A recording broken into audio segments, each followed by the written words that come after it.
G'day guys, how are you? I hope you're all doing very well. This evening I'm going to be doing a review of a thriller from the United States, English language, released in the year 2011, directed by Zal Batmanglij, and this movie is called Sound of My Voice. And the story to Sound of My Voice is as follows.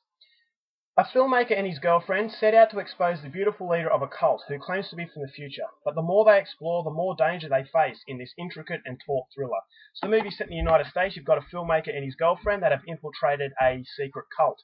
Now this cult has been led by this beautiful woman who claims to be from the future. She says that the future has been ruined and that she can lead them to salvation. So the filmmaker and his girlfriend, they're undercover and they feel that this leader is going to make the cult members commit suicide. So they believe that there's sinister intentions there. But the further they go into the cult, the longer they stay, they start to realize that there might be some truth behind what this cult leader is saying, and they begin to be brainwashed. So that not only threatens to destroy their cover, but also destroy the relationship that the filmmaker has with his girlfriend, as this dominant cult leader is starting to have an effect on them. So that's what I'm going to give on the synopsis. What the truth is and what isn't, that's something you're going to have to find out for yourself. Now my thoughts on Sound of My Voice. This one has a really interesting idea, but unfortunately it doesn't quite deliver. Now I will say that there are positives to the movie.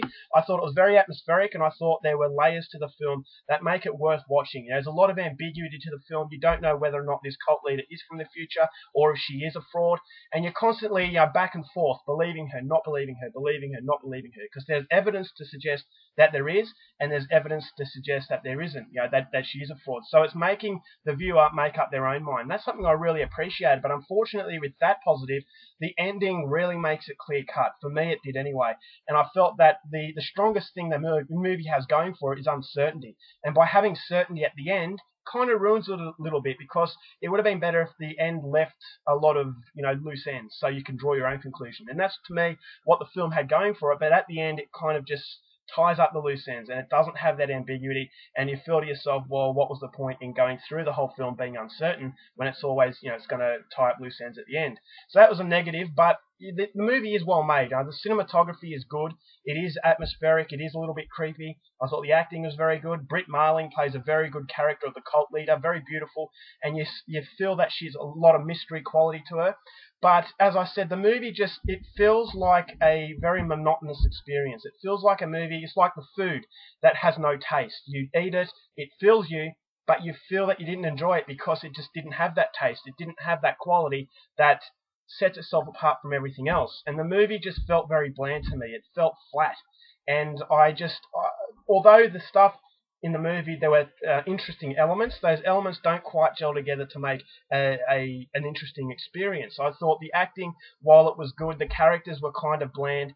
I like the idea that it starts off from their everyday life. A lot of these movies, they have to explain everything to you at the start, and that's what makes it a movie.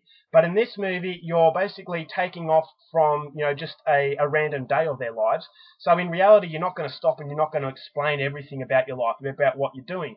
So this movie, you're oblivious to what they're doing, and as the movie progresses, they start to discuss what's happening in a very natural way. So it doesn't feel like it's dictating the film to you. And that's something I always appreciate, because, as I said, it's not in reality that you're going to have to explain everything, and that's what a lot of movies do. And that's not a negative, but that's what makes it a movie, is the fact that you get a lot of explanation, introduction at the start, and then it takes off from there. But this movie, it pieces together what's going on very naturally, because it feels like you're just a fly on the wall, and you're just entering the film from a normal day. So they don't have to explain things, because, they're not... it doesn't feel like they're acting for a movie, if you know what I mean. It does feel very natural, and I like that aspect of it as well. And the ambiguity of it is a positive, but unfortunately, as I said, it's like the food that you eat. It fills you, but it just doesn't feel rewarding. It doesn't feel satisfying. There's just something in the movie that's lacking. It doesn't really feel like it's taking any leaps of risk.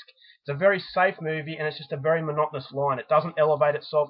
To suggest that this is a taut thriller is very misleading, because I just thought it was dull. And while it wasn't a terrible film, it wasn't a great film at the same time. It had a very interesting idea, had a hint towards time travel, but the whole movie just goes along without any real intensity. There's no real threat. You feel that if their cover is blown, they're just going to get kicked out. Nothing really bad is going to happen to them, because the cult members, while they're a little bit strange, they don't feel strange in the sense that you're uncomfortable. It just feels strange that you want to know more about these people. And, cult films are always very interesting because I love the fact that, you get an insight into cult leaders and how manipulative and the charisma that they always have. And then you've got the cult members who always seem to have something missing in their lives that make them a vulnerable individual. And this movie has that, but it's never really gone into enough. And I just thought that the movie it goes on a straight line and it doesn't really take risks, and you feel to yourself after watching it, well, that wasn't a bad movie, but I've already forgotten about it, because it had the ingredients there, but it doesn't come through to make an overall piece that you think to yourself, well, that was worth watching. So all in all, this movie, I'm not going to say it was a disappointment because it wasn't an awful film, but considering the potential it had, I just thought it was not realised in the end, and what you get is a half-done sort of film that does have interesting ideas, but unfortunately it just doesn't absorb you enough. You don't invest much time in it, and at the end you'll probably forget it in a few days. So overall, for Sound of My Voice, I enjoyed it, but it just felt like it was lacking, a true sort of punch to make it a quality thriller. So overall, for Sound of My Voice, I'm going to give it 2.5 stars. Having said that, as I said, if you're a fan of cult films, then I would recommend it. But if you want something that's going to really hit you with the thrilling aspect, then you probably could pass up on this film. So 2.5 stars for Sound of My Voice. It is definitely a different kind of film, but as I said, it's a film that didn't reach the heights that it probably should have. Alright guys, that's my review. Hope you enjoyed it. Till next time, keep watching movies, and I'll see you later.